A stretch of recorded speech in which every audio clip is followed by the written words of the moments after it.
the engine that wouldn't start, and the heart that did. The city was still asleep when the first light of dawn filtered through the gray winter clouds. The sidewalks were wet from a recent drizzle, and the distant sound of sirens echoed through the empty streets like a forgotten song. Most people were still curled up in their warm beds, unaware of the quiet miracle that was about to unfold just outside a small, run-down diner on the edge of downtown Los Angeles. Parked near the curb was a sleek black sports car, clearly expensive, but out of place in this run-down neighborhood. Its driver, a young woman named Melissa, sat inside gripping the steering wheel with frustration painted across her face. She was in her early 20s, fresh out of college, working a low-paying internship at a media firm she hoped would one day launch her dream career. Her morning had started late, and now, of all times, her car refused to start. She twisted the key in the ignition again and again. The engine clicked and sputtered but didn't turn over. Each failed attempt felt like a punch to her confidence. She banged her hand against the steering wheel and muttered under her breath. Melissa had no one to call. Her family was far away. Her friends were either asleep or not close enough to help in time. And her boss? Well, another tardy morning, and she'd probably be replaced by someone more punctual and less trouble. But fate, or perhaps something kinder, had already taken its first step. Across the street, an old motorcycle rolled to a gentle stop. The rider wore a worn-out leather jacket and a black beanie pulled low over his forehead. His jeans were faded, boots scuffed, and his face, though partly hidden behind a scruffy beard, carried the tiredness of someone who had seen too much of the world and still found a way to walk through it. The man dismounted slowly, stretching, his back like it ached from a night spent somewhere uncomfortable. A duffel bag hung from his shoulder, and his walk had the cautious grace of someone who expected nothing from others and gave everything without question. He noticed the girl in the car right away, not because she was crying or waving for help, but because she wasn't. She just sat there determined and angry, like she'd rather fight the whole world alone than ask it for mercy. He hesitated for a moment. The world was full of people who didn't want to be approached, who saw a stranger as a threat or an inconvenience. But something in her expression, something raw and honest, moved him. So he crossed the street without a word and stood quietly beside her window. Melissa jumped when she saw him. She rolled down the window just a little. "I'm fine," she said quickly, assuming the worst. "I don't need help." "You sure?" The man's voice was calm and gentle. "Car trouble?" Melissa sighed, then nodded. "It won't start, and I'm late, and it's just not the kind of morning I needed." The man gave a small nod. "Pop the hood." She blinked. "What?" "I can take a look." Melissa looked him over. He didn't look like a mechanic. He looked like someone who slept behind the diner, but his eyes weren't threatening. In fact, they were the most peaceful pair of eyes she'd ever seen. Tired, yes, but not defeated. Something inside her relented and she hit the latch. The man walked around to the front and opened the hood. He checked a few things, adjusted a couple of wires, then asked her to try the ignition again. She did. This time the engine rumbled, coughed once, and then roared to life. Melissa stared, shocked. "How did you do that?" He closed the hood and wiped his hands on his jeans. "Just loose wiring, it happens." "Thank you," she said, stepping out of the car now. "Seriously, I didn't think anyone would stop. Most people just drive. Bye." The man shrugged. "Most people don't know what it feels like to be stuck." Melissa frowned slightly. "Do you?" He looked away, and for a moment there was silence between them. "Yeah," he said softly. "I do." She waited for him to say more, but he didn't. Instead, he slung his bag higher on his shoulder and turned to leave. "Wait," she called, out. "What's your name?" He paused, then looked back over his shoulder with a faint smile. "Keanu," he said. She blinked. "Like Keanu Reeves?" He nodded. "Yeah, like him." But he didn't say more. He walked back toward his motorcycle, and before Melissa could think of something else to say, he was already gone. She stood there for a moment, stunned. Was that a joke? A coincidence? Or was he really who he said he was, all day? She couldn't stop thinking about him. And as the sun dipped behind the horizon, her curiosity grew. She searched online, scrolling through recent photos of Keanu Reeves. And there, buried in a fan forum, was a blurry photo taken the day before in downtown Los Angeles. Keanu Reeves, dressed in that same leather jacket and beanie, walking alone, with a duffel bag slung over his shoulder. Her heart skipped. That night, Melissa returned to the diner, hoping, without really knowing why, that he might be there again. She walked up and down the street, glancing into alleys and peeking behind buildings. It was foolish, maybe even a little crazy, but something in her heart told her she needed to see him again. And then she found him. Behind the diner, under a metal staircase, sitting on an old milk crate beside a sleeping bag, was Keanu. He was reading a paperback novel, a small flashlight tucked under his chin. He didn't look up when she approached, but he didn't seem surprised either. "You came back," he said softly. Melissa sat down on the cold ground across from him. "Why are you here?" she asked. "You're Keanu Reeves. You're supposed to be in a mansion somewhere, not sleeping behind a diner." He looked at her with a sad smile. "You'd be surprised how little a mansion means when your heart's broken." She didn't understand, not fully, but she didn't need to. She saw the weight in his eyes and felt something shift inside her. "Then let me do something," she said. He chuckled. "What could you do?" Melissa pulled out a sandwich from her bag and handed it to him. "I can listen," she said, "and maybe remind you that you're not alone." He took the sandwich but didn't eat it. He looked at her with quiet gratitude, like no one had offered him kindness in a very long time. The wind blew gently around them as the city lights flickered to life in the distance, and somewhere deep inside them both, something began to heal. Second ignition, hearts, not engines. Melissa had never planned on returning to that side of town again, especially not after the strange and quiet encounter behind the diner. Yet all throughout the next day, her mind refused to rest. As she worked on her deadlines, attended meetings, and replied to emails, her thoughts kept drifting to the man in the alley. The way his voice carried both weariness and wisdom, the way he fixed her car without asking for anything in return, and most of all, the way he sat alone under a metal staircase like the world had forgotten who he was. Every time she remembered the name he gave, Keanu, it stirred something within her. It wasn't just the possibility that he might be the Keanu Reeves. It was more about the kind of pain he carried, the silence in his eyes, and the strange pull she felt around him. The next evening, the city's buzz felt different to her. She was no longer just another person blending into the crowd. Now, she felt like someone carrying a secret, like she had seen a ghost of a man the world once praised and now abandoned. Without even questioning her reasons, she returned to the diner, this time with 2 sandwiches, a flask of hot tea, and a heart beating louder than she was comfortable admitting. The diner lights were dim as the owner mopped the floors inside.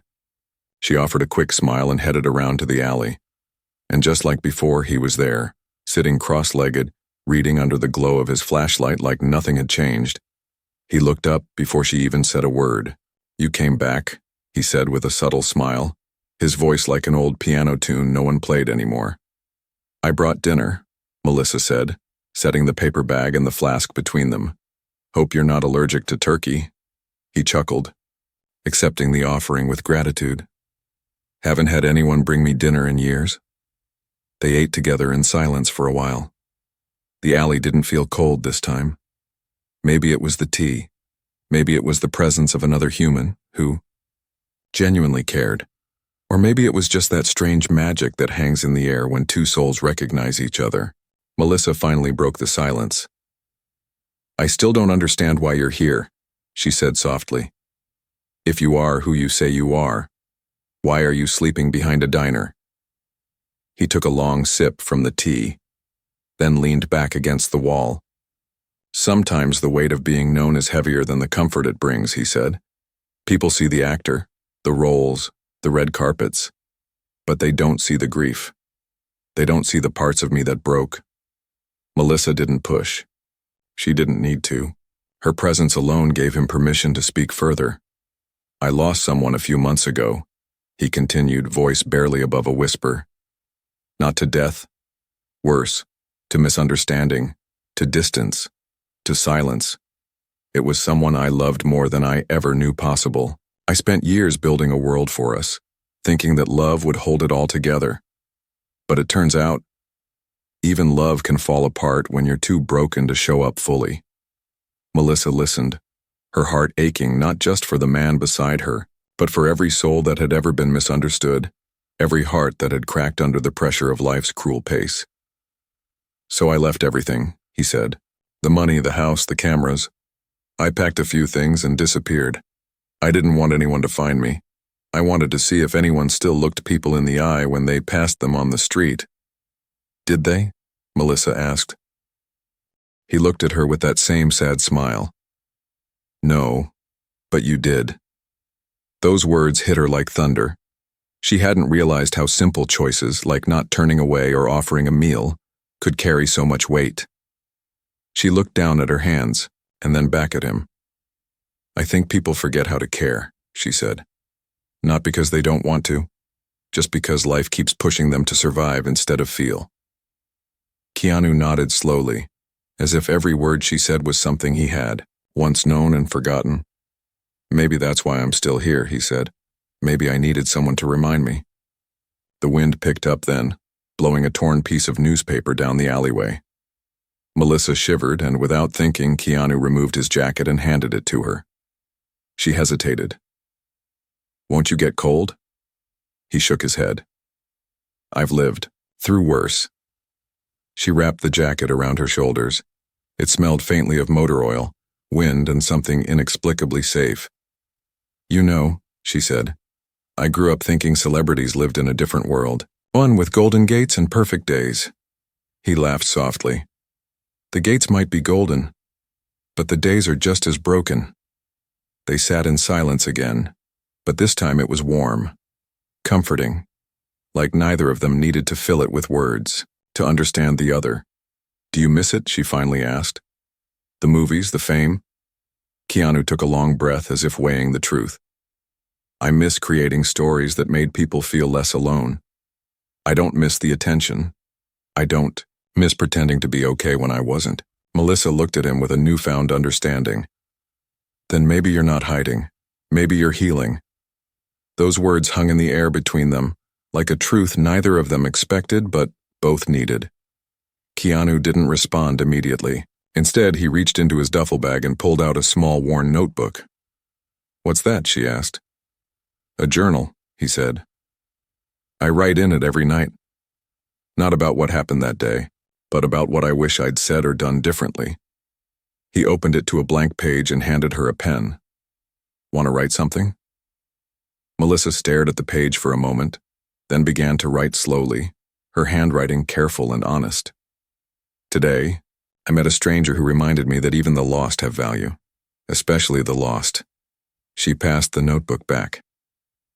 Keanu read the line, then looked at her with a softness that made her heart ache. You're not just kind, he said. You're awake.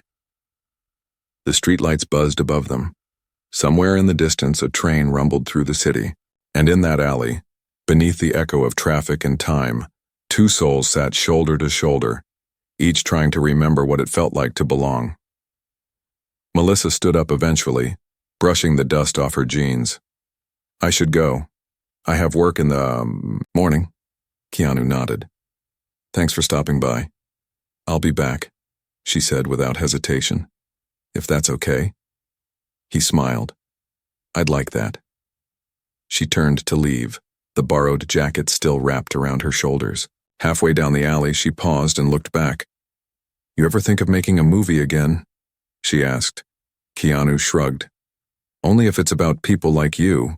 She laughed gently and disappeared around the corner. But as soon as she was gone, Keanu's smile faded. He pulled the notebook back out, flipped to a fresh page, and began to write a single sentence.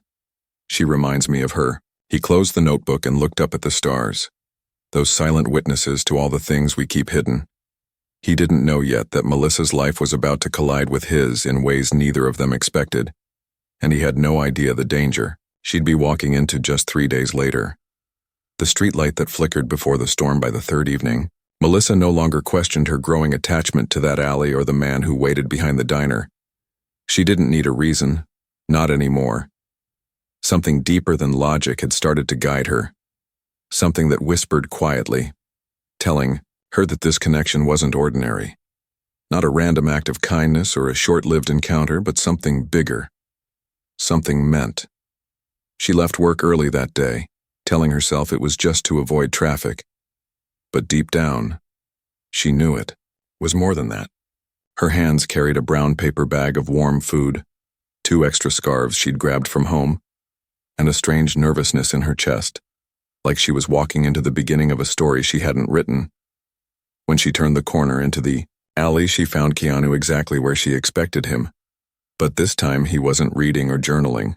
He was leaning back, eyes closed, face lifted toward the fading sky as if trying to remember something he couldn't quite reach. For a moment she watched him, unsure if she should interrupt. He looked peaceful. More peaceful than anyone sleeping under a staircase in winter should ever look. Finally, she stepped forward. He opened his eyes, sensing her presence even before her footsteps reached him. "You came early today," he said with a hint of amusement, brushing dust from his jacket. "I didn't want to wait anymore," she said honestly. "I've been thinking about your story, about everything you said, and I don't know. It just matters to me more than it probably should." Keanu tilted his head, studying her face with interest. "It should matter," he said. "Connection always should." Melissa sat beside him and handed over the food. They ate slowly, without rush, as if time had paused just for them. She told him about her job, how the internship wasn't paying much, how she struggled with self-doubt in a city that seemed to move faster than she could keep up with.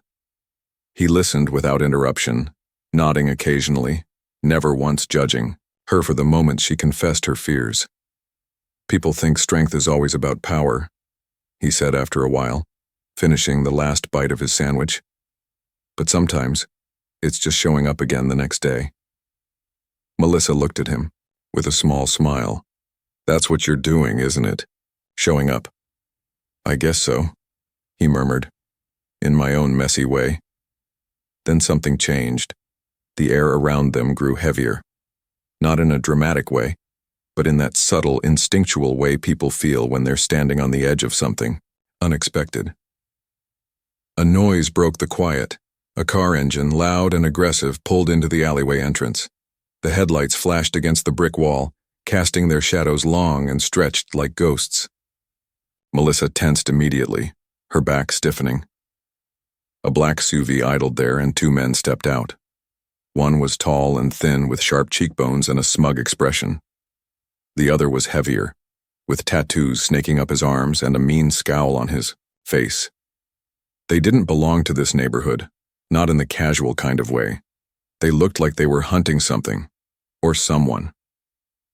Melissa stood slowly, but Keanu gently reached for her arm, pulling her back into a sitting position.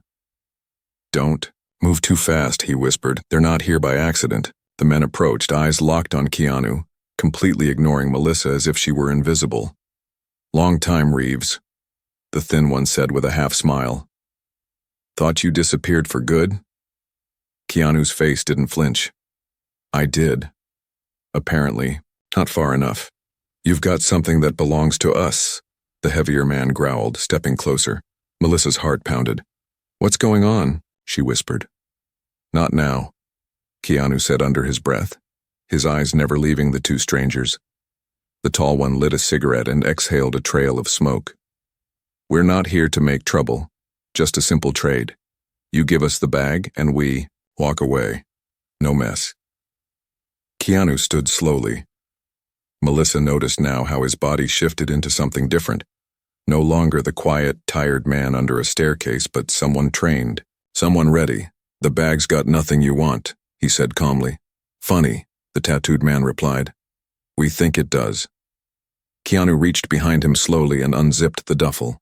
From inside he pulled out not money, not valuables, but a small wooden box, plain, smooth, and sealed with a brass latch. "This?" he asked. The two men nodded. Keanu opened it. Inside were letters. Dozens of handwritten letters, tied together with a ribbon. "This is what you came for?" he asked, voice cold. The thin one shrugged. Maybe. Maybe we want to make sure certain things don't get read by the wrong eyes." Melissa felt confused, angry, afraid. "What are those?" she asked. Keanu didn't answer. He simply looked at the men and then said, "You'll have to take them from me." The heavy one laughed, stepping forward. But before he could reach the box, Keanu moved. It wasn't violent, it wasn't loud, it was precise. He shifted his weight, twisted the man's wrist, and brought him to the ground in one fluid motion. The second man backed up, startled, but Keanu didn't chase. He simply stood there, expression unchanged. "Leave," he said. "And don't come back." The men didn't argue. They picked themselves up and left with curses under their breath. The SUV reversed quickly and vanished down the street. Melissa was still standing, frozen. "What just happened?" she asked, breathless. Keanu turned to her, the letters still in hand. "Those were letters written by someone I loved. Things that were never meant for the world to see. I kept them to remind myself of who I used to be. Someone tried to steal them, tried to publish them. I disappeared before they could." Melissa stepped closer, emotions storming behind her eyes. "So they've been following you this whole time?" Keanu nodded. "And I didn't care. Not until you showed up." She didn't understand what he meant. Not fully. But she felt the weight of it. The sudden danger. The vulnerability of being tangled in something she never asked for. But strangely, she didn't want to run. She wanted to stand beside him, to know more, to fight whatever shadows he carried. "I should go," he said, stuffing the letters back into the bag. Melissa grabbed his arm. "No, not like this, not alone."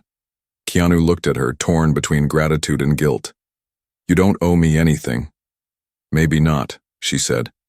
"But I'm not leaving you out here. Not after that." He sighed, the kind of sigh that comes from a lifetime of expecting to be left behind. "I know a place," he said. "Outside the city, quiet, forgotten."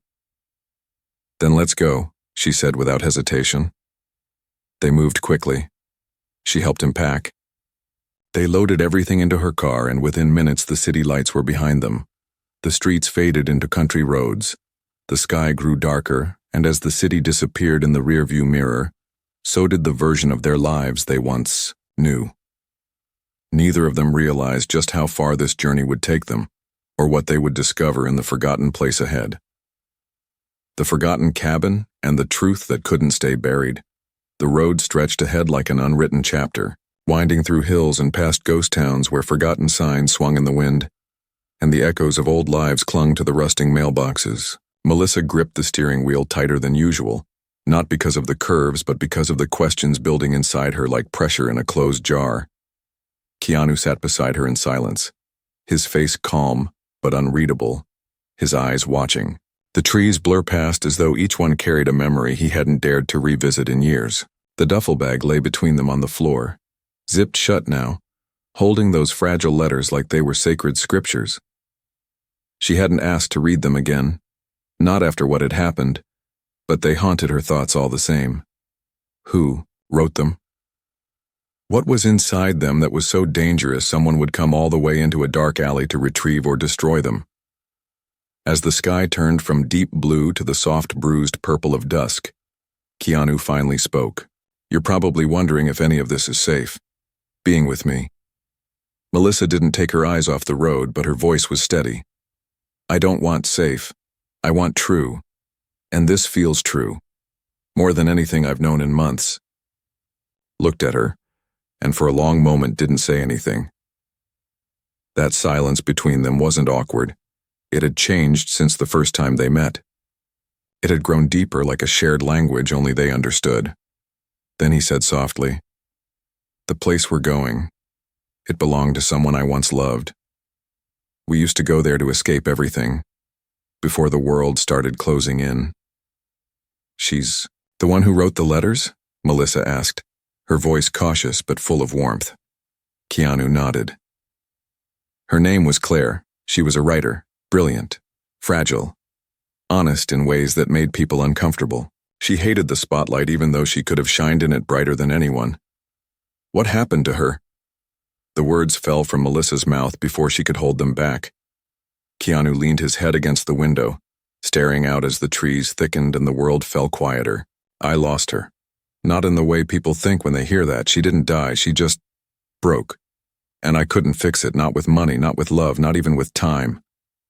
Melissa glanced at him, sensing there was more. She suffered from something the world calls invisible. His voice was hollow now. An illness you can't scan or measure. Depression, anxiety, trauma, things that steal your breath while you're still breathing. She wrote those letters when she was trying to hold on. Each one was a message to herself disguised as a message to me. Reminders that she mattered, that we mattered. Melissa swallowed the lump in her throat. And someone tried to take them? Someone found out where she'd been keeping them.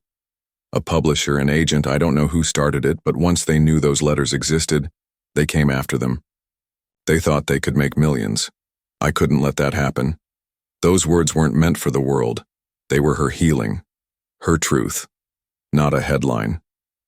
As the car turned down a narrow gravel path nearly hidden by overgrowth, the forest grew dense on either side. The sun was now just a glow behind the hills, casting long shadows across the hood. Melissa slowed down as the cabin appeared. A small wooden structure surrounded by tall pine trees, with moss creeping up the sides and wildflowers growing unbothered near the porch. It looked like something from a faded painting. Broken but beautiful. Forgotten but alive. Keanu stepped out first, his boots crunching the gravel as he approached the door. He reached behind a loose plank under the porch, pulled out a key and unlocked the door with the tenderness of someone unsealing a memory. The air inside was thick with dust, and the scent of old books, pine wood, and distant fire smoke. Shelves lined the walls, filled with notebooks and poetry collections. A small fireplace sat cold and unused, and in the corner a low bed with a quilt neatly folded at the edge waited as if no time had passed. Melissa walked in behind him slowly, as if afraid to disturb the peace. "It's beautiful," she whispered. Keanu nodded but said nothing. He walked to the bookshelf and pulled down a photo frame turned face down. When he lifted it, Melissa saw the picture. A younger Keanu, smiling beside a woman with bright eyes and a soft, open smile that could melt stone. Claire.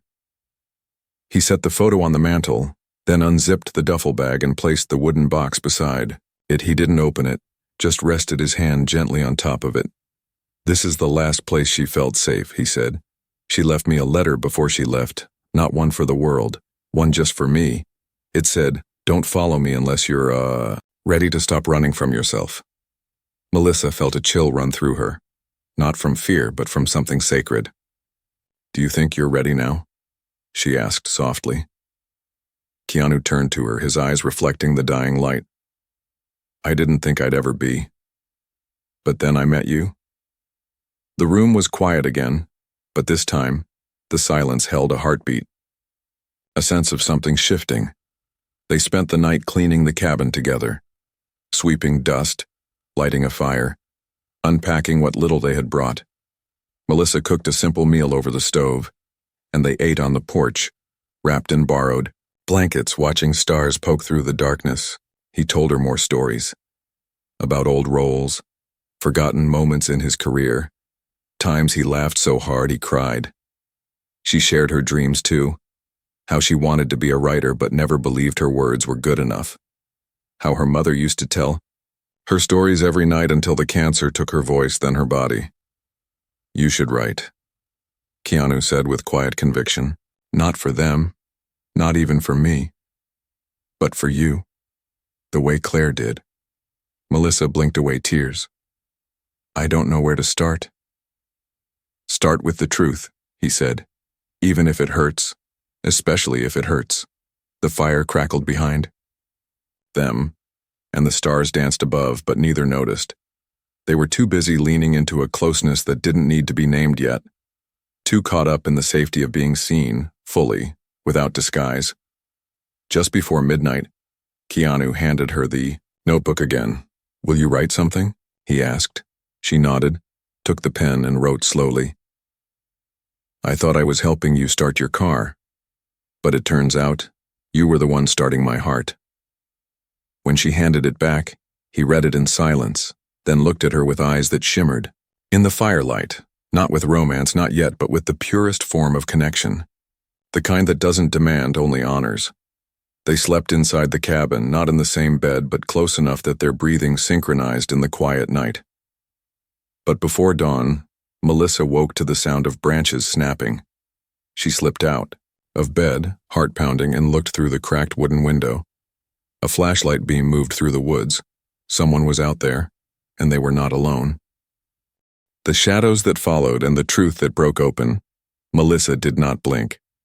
Her eyes stayed locked on the moving flashlight, its beam slicing through the dense woods like a knife searching for something, or someone. Her breath hitched in her throat, but her body remained frozen, caught between disbelief and the undeniable instinct that danger had found them again. It wasn't a coincidence. Not a camper. Not a lost hiker. Whoever was out there had come with purpose. And that purpose was about to reach the fragile world she and Keanu had built within these woods. Her first thought was to wake him, but something told her to wait, to observe, to measure, to understand. So she crouched lower, eyes scanning the tree line for any more movement. The beam vanished for a moment. Darkness reclaimed the trees. Then, another branch cracked, closer now, heavier. Someone was approaching the cabin on foot. She backed away from the window quietly, her bare feet barely making a sound on the wooden floor. She crossed to where Keanu lay sleeping on a cot near the fireplace. His face was calm, unaware of what hovered just beyond the walls. She placed her hand on his shoulder and leaned close. "Keanu," she whispered, her voice urgent but soft. "Someone's out there." His eyes snapped open instantly, no confusion, no grogginess, only clarity. The way a soldier might wake from years of sleeping with one ear tuned to threat. He sat up, his hand already reaching for the small knife tucked inside the duffel bag. He didn't ask questions. He trusted her. That alone said everything. "How many?" he whispered, now fully alert. "One light, but heavy steps." "Maybe two people," she replied. Keanu moved to the fireplace, lifting a floorboard behind it, revealing a small hidden compartment. Inside was a rusted revolver wrapped in cloth. He unwrapped it quickly, checked the cylinder, then looked at Melissa. "It's loaded, but old. We don't shoot unless it's life or death. We run first, always." Melissa nodded, adrenaline surging. "Where do we go?" "There's an old trail behind the cabin," he said, already packing the letters and the notebook into his bag. "Claire used it when she needed space. It's hidden by brush, but it leads to a ranger's tower. Abandoned but safe." The flashlight returned. This time it wasn't just one, it was two beams scanning opposite directions, closer now. Keanu moved quickly but silently, guiding Melissa through the rear window instead of the front door. They dropped to the forest floor and rolled into the tall grass behind the cabin. Neither of them looked back. They knew if they did, it would slow them. Doubt always did. The path was narrow and wild. Branches clawed at their arms and faces. Roots tried to trip them, but they kept going. The only sound was the crunch of pine, needles beneath their boots, and the occasional whisper of their breath. Melissa's heart thudded in her ears louder than any footstep. She wanted to speak, to ask who these people were and why the letters mattered so much, but now wasn't the time. Every step was a test of trust, every turn a leap into the unknown. And still, she didn't regret following him. Not even for a second. They reached a clearing after nearly 20 minutes of climbing. The moon lit the path just enough to reveal the outline of a metal tower rising from the trees like a ghostly monument. It was rusted but still standing, its ladder hidden behind an overgrowth of ivy and tangled vines. Keanu went up first, testing each step with the care of someone who'd fallen before. Then he reached down and helped Melissa climb behind him. Once at the top, they entered the small wooden shelter at the peak. No glass in the windows, but 4 solid walls and a door that locked from inside. They collapsed inside, exhausted but alert. Keanu bolted the door with a piece of bent metal and then slumped against the wall, breathing hard. Melissa sat beside him, her legs trembling from more than the hike. "Who are they?" she finally asked, her voice shaking. He looked at her, pain deep in his eyes. "They're not just publishers or agents. They're people who once funded Claire's work. Investors who thought her writing was going to make them famous. When she got sick and pulled back, they lost their grip on her. When she disappeared, they blamed me. They think I'm hiding something valuable, something they believe belongs to them." Melissa was stunned. "But they were her letters." Keanu nodded. "And they're mine now. Not for sale, not for profit. They were pieces of her soul, and I swore I'd protect them even if it cost me everything." Melissa's voice dropped. "Why didn't you go to the police?" "I tried. Once. They didn't believe me. Said it was just industry politics. Told me to hire lawyers. But lawyers don't stand in front of bullets. They don't hide in towers." Melissa leaned her head against his shoulder. The wind whistled through the gaps in the walls, and for a moment it felt like the world was holding its breath. "I never thought a broken-down car would lead me here," she whispered. Keanu chuckled softly. "Neither did I. You remind me of her, you know." Melissa turned to him slowly. "Claire?" He nodded. "Not in your face or voice, but in your fire. Your refusal to walk away when things get messy. Claire had that too. She didn't give up on people easily." Melissa swallowed hard. "Do you still love her?" Keanu's eyes welled. He didn't look away. "Always. But love doesn't always mean holding on. Sometimes it means protecting what remains and making peace with what doesn't." The silence between them deepened. Not because there was nothing more to say, but because their hearts had already spoken more than words ever could. Outside, an owl hooted, and in the distance, a twig snapped again. The men hadn't given up. Keanu stood and looked out through the broken window. "They'll search these woods until dawn. If we stay, they'll find us. But if we move before first light, we might make it to the old ranger station. There's a landline there. Dead maybe, but it's our best shot." Melissa nodded. "Then, we don't wait." Before they left, she picked up the wooden box and looked at it carefully. "Can I read one?" she asked softly. Keanu hesitated, then opened the box and handed her a letter near the top. It was written in blue ink, neat cursive, soft creases like it had been opened dozens of times. Melissa unfolded it and read it aloud, her voice trembling. "Dear Keanu, I don't know who you'll be when you read this. Maybe you'll be angry, maybe grieving. But I hope more than anything you'll be loved. Not because you're famous, not because of your kindness or your pain, but because someone finally saw the real you, the quiet you, the broken you, and didn't run away. I hope she stays. I hope she reads this and knows that I wanted her to find you because even though I couldn't stay, I needed someone to." Melissa finished reading and looked up. Keanu was crying silently. Not with sobs, but with the kind of quiet grief that only comes from hearing the voice of a ghost speak directly to your heart. And then something shattered below the tower. A yell. Footsteps. They had been found. The dawn, the letters, and the love that never left. The crash below was not a warning. It was a declaration. They had been found, and now the quiet refuge of the tower had become a trap. Melissa's breath caught as she grabbed the letter still trembling in her hands. It felt suddenly heavier, as if Claire's words had summoned this final reckoning. Keanu had already moved to the window, his back pressed against the wall, eyes scanning the woods below with sharp clarity. His body was still, but his mind was calculating every possible move with the precision of someone who had lived too long in the shadows of fear. Two figures moved through the trees with flashlights and purpose, slowly surrounding the base of the tower. Their voices were low and sharp, commanding but urgent, as if they too knew this was their last chance to recover the box before it disappeared forever. Keanu turned to Melissa and spoke in a calm but final tone. "We don't have time. We can't. Wait for morning. If we don't act now, they'll burn everything. This tower, the letters, us. Melissa's hands were shaking, but she nodded. Then what do we do? He took the wooden box gently, placing it inside the duffel along with the journal and the remaining letters. Then he reached beneath a loose floorboard and pulled out a faded canvas map, hand-drawn, worn with age, marked with faint red lines and notes in the corner. He pointed to a small curve in the valley behind the ranger's post. This trail leads to a collapsed mine shaft.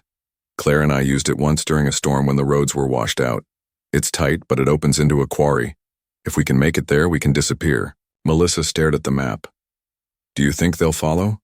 Keanu didn't answer right away. Then he said quietly, they're not chasing the letters anymore. They're chasing what the letters represent.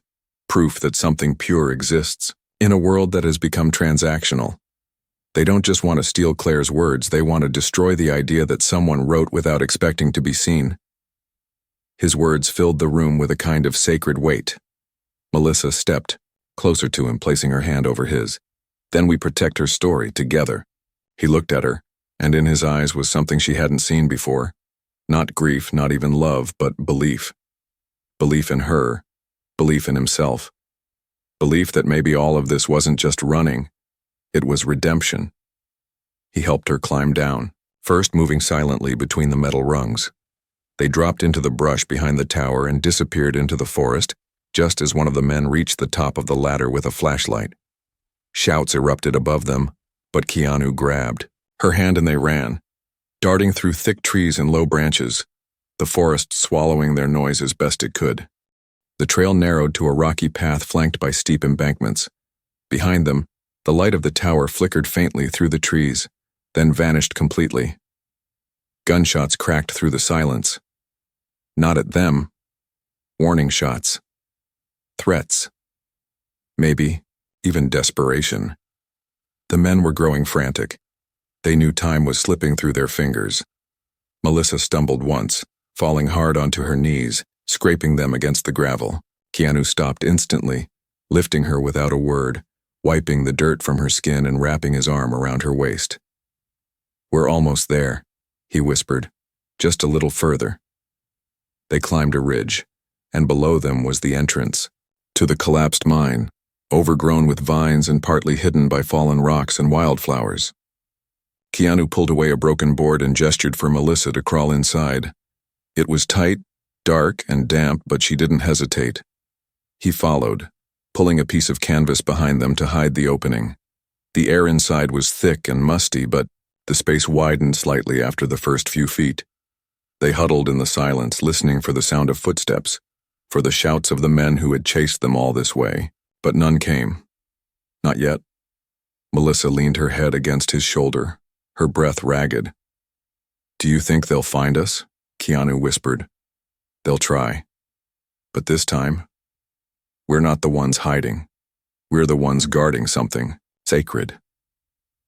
He reached into the bag and pulled out the journal. In the dim light from his flashlight, he flipped to the final page. Then he handed it to her. Read this, he said. It's the last letter Claire ever wrote. I've never read it out loud before. Melissa took it gently, her voice unsteady as she began. Keanu, if you're reading this, it means you've finally stopped running, and I'm proud of you. Not because you survived, not because you kept my letters safe, but because you let someone in again. I always knew you would. I just didn't know how long it would take. Please know that everything I wrote, every sentence, was not a cry for help. It was a promise. A promise that love, even if wounded, never truly dies. It waits. And maybe, just maybe, the girl reading this right now is the one love was waiting for. Melissa stopped, her voice cracking. She looked at Keanu, eyes flooded, with tears. She knew. Somehow. She knew. Keanu closed his eyes and nodded slowly. She always saw further than I did. They stayed in that silence for a long time, letting the weight of Claire's words settle into the deepest parts of them. Eventually, Melissa whispered, "What do we do now?" Keanu looked toward the faint shaft of moonlight bleeding through a crack in the ceiling. We finish what she started. We protect her truth, not by hiding, but by sharing it the right way. not through publishers, not for money, but for people like us who need to be reminded that even when everything breaks, love can still leave letters behind. As morning broke and the forest outside began to glow with the first touch of sunlight, the danger slowly faded. The men never found the shaft. Perhaps they gave up.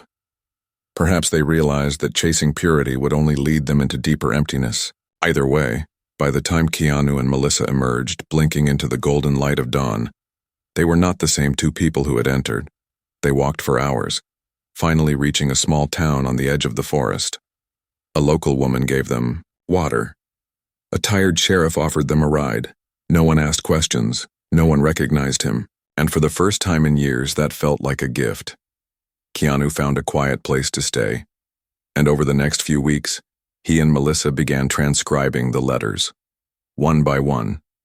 Not for fame, not for publication, but to build a digital archive, hidden behind a password known only to people who had lived through grief and come out the other side. It was called The Heart That Writes. It grew slowly, shared only through whispers and word of mouth, and every person who read those letters found something in them they thought they had lost. Melissa started writing again. She wrote stories of pain and hope, of brokenness and kindness, stories that mattered. And Keanu? He didn't return to the spotlight, but he didn't run from it either. He started speaking at quiet gatherings, libraries, community centers, sharing what it meant to truly see someone, and how the smallest act, a stranger helping to start a car, could change everything. One evening, as they sat together by a fire on the porch of a quiet cabin they now shared, Melissa reached into the box and pulled out a blank page. She handed it to Keanu. "Your turn," she said. He smiled and wrote carefully, then handed it back. "Dear Claire, I kept my promise.